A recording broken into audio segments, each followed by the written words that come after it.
There was a lawyer once. His name was Francis Scott Key. He penned a song that I'm sure you're aware of. You've seen it. It's in most hymnals throughout our churches. It's called the National Anthem.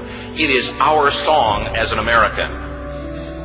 We go, however, to a ball game. We stand in our church services and we sing the words of that song, and they float over our minds and our lips, and we don't even realize what we're singing. Most of us have memorized it as a child, but we've never really thought about what it means. Let me tell you a story.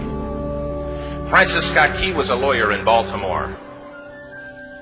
The colonies were engaged in vicious conflict with the mother country, Britain. Because of this conflict and the protractedness of it, they had accumulated prisoners on both sides. The American colonies had prisoners and the British had prisoners.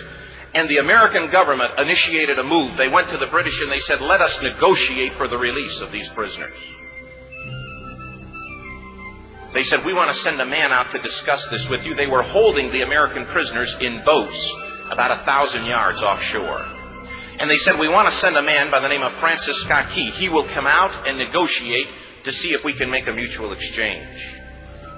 On the appointed day in a rowboat, he went out to this boat and he negotiated with the British officials. And they reached a conclusion that men could be exchanged on a one-for-one basis. Francis Scott Key, jubilant with the fact that he'd been successful, went down below in the boats, and what he found was a cargo hold full of humanity, men. And he said, men, I've got news for you tonight. You're free. He said, tonight I have negotiated successfully your return to the colonies. He said, you'll be taken out of this boat, out of this filth, out of your chains. As he went back up on board to arrange for their passage to the shore, the admiral came and he said, we have a slight problem. He said, we will still honor our commitment to release these men, but it'll be merely academic after tonight. It won't matter. And Francis Scott Key said, what do you mean? He said, well, Mr. Key, he said, tonight we have laid an ultimatum upon the colonies. Your people will either capitulate and lay down the colors of that flag that you think so much of, or you see that fort right over there, Fort Henry?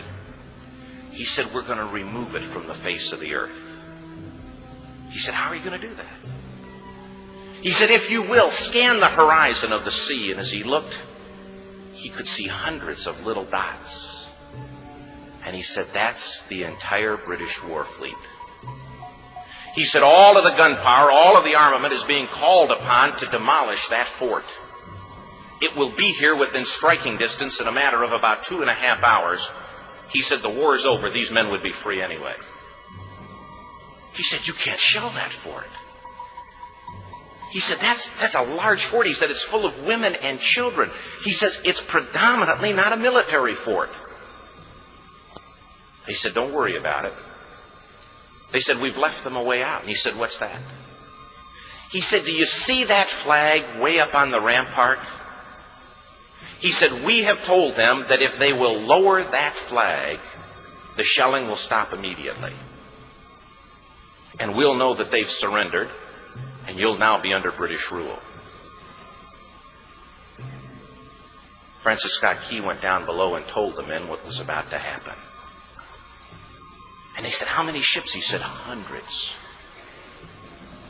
The ships got closer. Francis Scott Key went back up on top and he said, men, I'll shout down to you what's going on as we watch. As twilight began to fall, and as the haze hung over the ocean as it does at sunset, suddenly the British war fleet unleashed. He says the sound was deafening. There were so many guns that there were no reliefs. He said it was absolutely impossible to talk or hear. He said suddenly the sky, although dark, was suddenly lit. And he says from down below, all he could hear the men, the prisoners, saying was, tell us where the flag is. What have they done with the flag? Is the flag still flying over the rampart? Tell us. 1 hour, 2 hours, 3 hours into the shelling. Every time the bomb would explode and it would be close to the flag, they could see the flag in the illuminated red glare of that bomb. And Francis Scott Key would report down to the men below, it's still up. It's not down. The admiral came and he said, "Your people are insane." He said, "What's the matter with them?" He said, "Don't they understand this is an impossible situation?"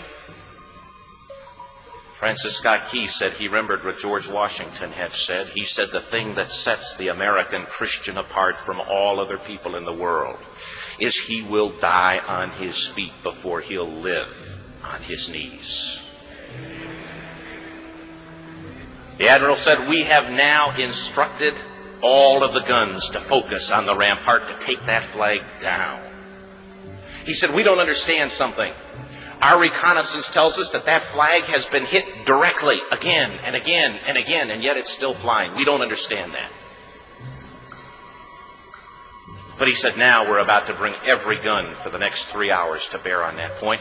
Francis Scott Key said the barrage was unmerciful. All that he could hear was the men down below praying. The prayer, "God, keep that flag flying where we last saw it." Sunrise came. He said there was a heavy mist hanging over the land, but the rampart was tall enough. There stood the flag, completely nondescript, in shreds. The flagpole itself was at a crazy angle, but the flag was still at the top. Francis Scott Key went aboard and immediately went into Fort Henry to see what had happened. And what he'd found had happened was that that flagpole and that flag had suffered repetitious direct hits. And when it had fallen, but men, fathers, who knew what it meant for that flag to be on the ground, although knowing that all of the British guns were trained on it, walked over and held it up humanly until they died. Their bodies were removed and others took their place. Francis Scott Key said what held that flagpole in place at that unusual angle were patriots' bodies. He penned the song, "Oh, say can you see by the dawn's early light what so proudly we hailed at the twilight's last gleaming? Or the rocket's red glare, the bombs bursting in air, gave proof through the night that the flag was still there. Oh, say, does that star-spangled banner yet fly and wave o'er the land of the free and the home of the brave?" The debt was demanded. The price, it was paid. Oh, say, can you see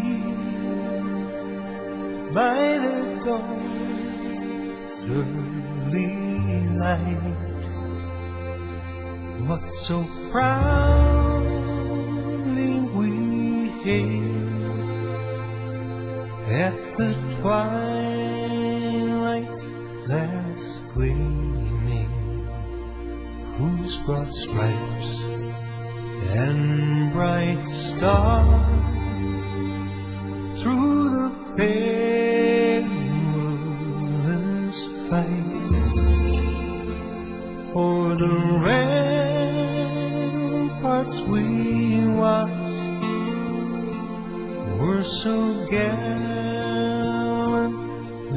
streaming, and the rockets red glare, the bombs bursting in air, gave proof through the night that our flag was still there. Oh, say, does that star-spangled banner yet wave o'er the land of the free and the home of the brave? Oh, say, does that star-spangled banner yet wave